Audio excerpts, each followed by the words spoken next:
우리 다 같이 한 목소리로 읽습니다. 여호와여, 주의 노하심으로 나를 책망하지 마시고 주의 분노하심으로 나를 징계하지 마소서. 주의 화살이 나를 찌르고 주의 손이 나를 심히 누르나이다. 주의 진노로 말미암아 내 살에 성한 곳이 없사오며 나의 죄로 말미암아 내 뼈에 평안함이 없나이다. 내 죄악이 내 머리에 넘쳐서 무거운 짐 같으니 내가 감당할 수 없나이다. 아멘.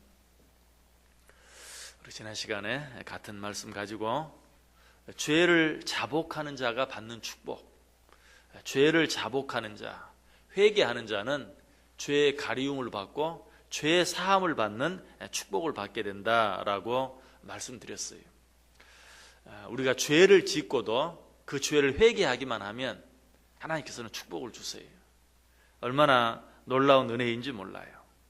자, 그런데 진정한 회개란 과연 어떤 것일까요? 역시 지난 시간에 말씀드렸어요. 진정한 회개는 상한 심령으로 드리는 회개다. 상한 심령으로 드리는 회개라야 하나님께서 그 회개를 받으시고 우리의 모든 죄를 사해 주신다라고 말씀을 드렸어요. 자, 그렇다면 상한 심령은 뭘까요? 상한 심령으로 드리는 회개가 진정한 회개라면 상한 심령은 어떤 심령을 말할까요? 자기가 지은 죄를 용서해 달라고 하나님께 기도하면서 자기가 지은 죄에 대해서는 어떤 대가도 치르지 않기를 바라는 마음이 아니라 자기의 죄를 하나님께 회개하면서 자기가 지은 죄에 대한 대가를 치르고자 하는 마음. 하나님, 내 죄에 대해서 책망하여 주옵소서. 하나님, 내 죄에 대해서 징계하여 주옵소서 하는 마음으로 회개하는 기도, 이 기도가 진정으로 상한 심령으로 드리는 기도예요. 그저 무조건 내가 죄를 지었지만 하나님 나를 책망하지 말아 주옵소서. 하나님, 내가 죄를 지었지만 나를 징계하지 말아 주옵소서. 여러분 어떻습니까? 이런 기도는 좀 뻔뻔한 기도라고 말할 수 있죠. 상한 심령으로 드리는 기도는 하나님, 내가 잘못했습니다. 마땅히 벌을 받아야 합니다. 하나님, 내 죄에 대해서 책망하시고 징계하여 주옵소서 하는 마음으로 드리는 기도. 그런 기도를 드린 사람을 성경에서 한번 찾아보라고 한다면 삭개오가 그렇게 하나님께 기도하는 것을 보죠.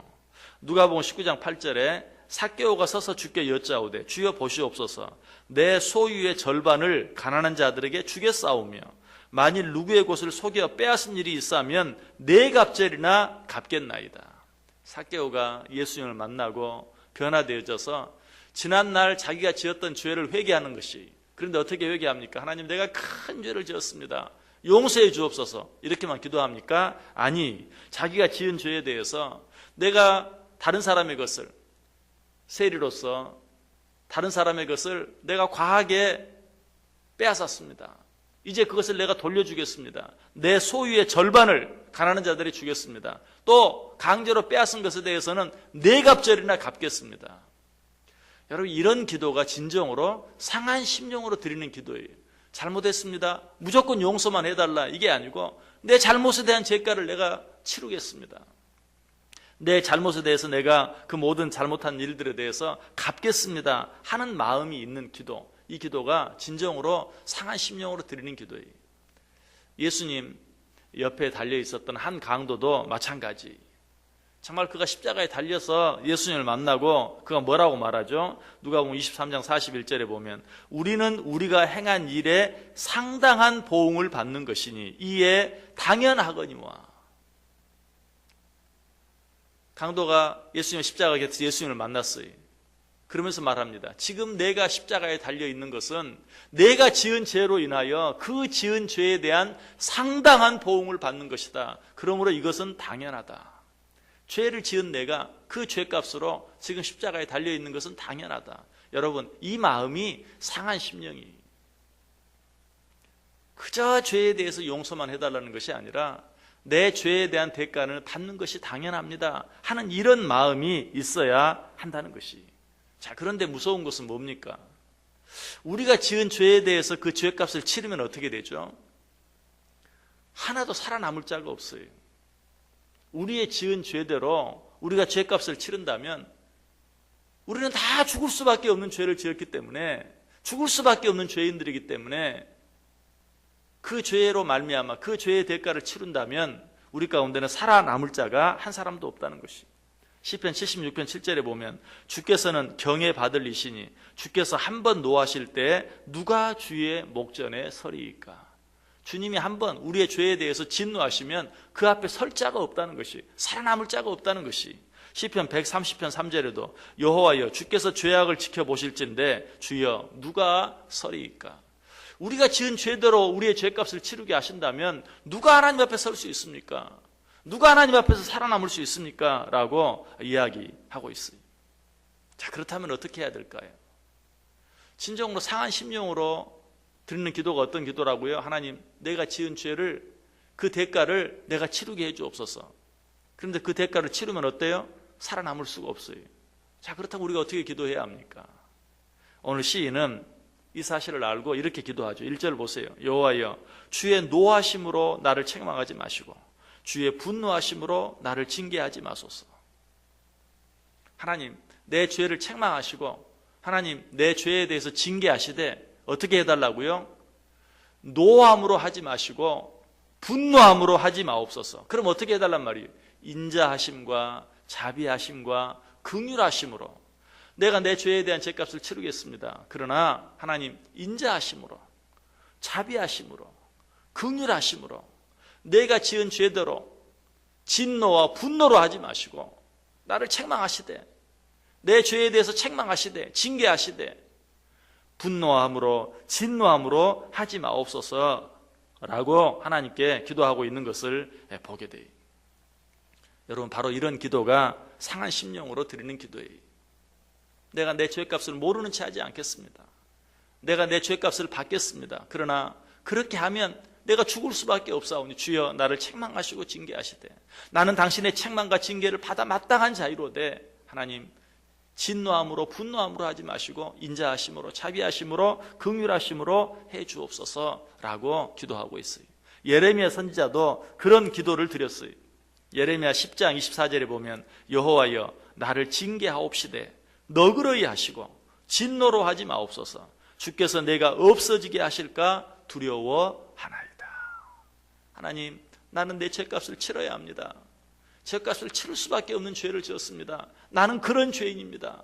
하나님, 그러나 너그럽게 해주옵소서 라고 하나님께 기도하고 있어요. 리차드 백스터라는 사람이 이런 기도를 했습니다. 당신께서 내리시는 징계의 채찍을 받을 때에도 내 안에 생명과 평강을 지키게 하소서. 나를 죽이지 마시고 내 죄를 죽이사 당신은 내 하나님이신 것을 알게 하소서.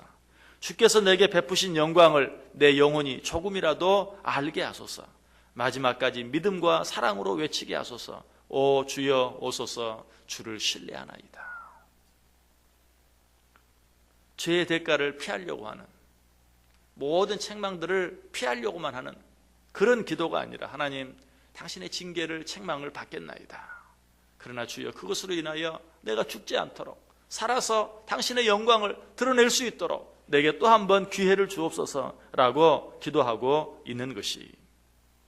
여러분, 하나님에게 책망을 받고 하나님께 징계를 받되 하나님께서 진노하심으로 분노하심으로 우리를 책망하시지 아니하시고 우리를 징계하시지 아니하신다면 그 책망과 징계는 어때요? 우리에게 반드시 축복이 됩니다.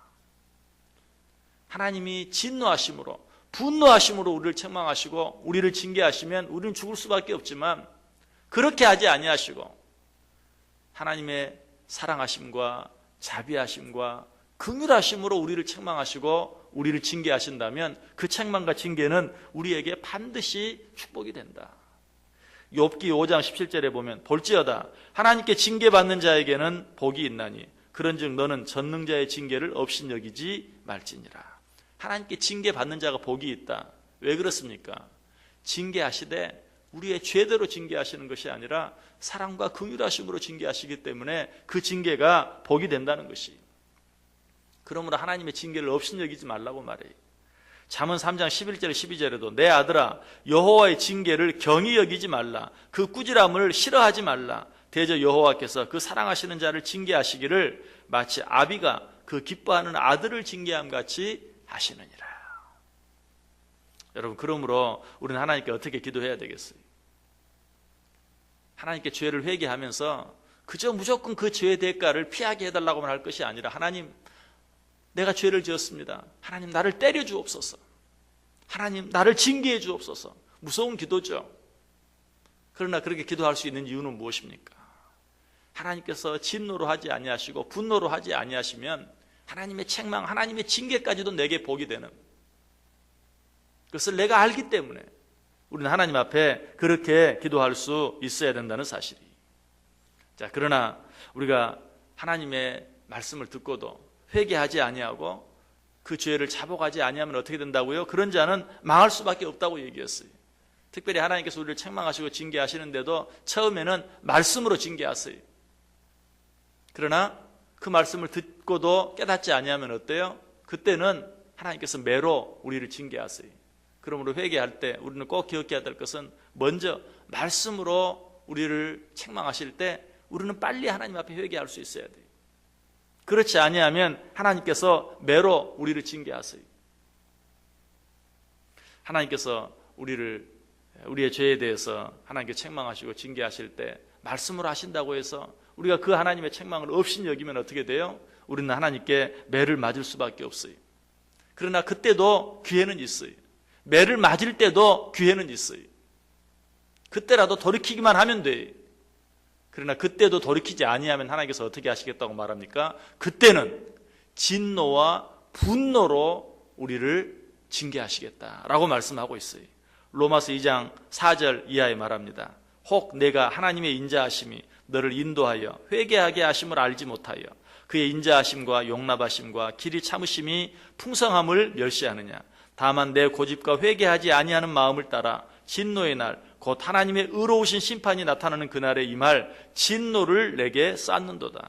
하나님께서 각 사람에게 그 행한 대로 보응하시되 참고 선을 행하여 영광과 존귀와 썩지 아니함을 구하는 자에게는 영생을 하시고, 오직 당을 지어 진리를 따르지 아니하고 불의를 따르는 자에게는 진노와 분노로 하시리라.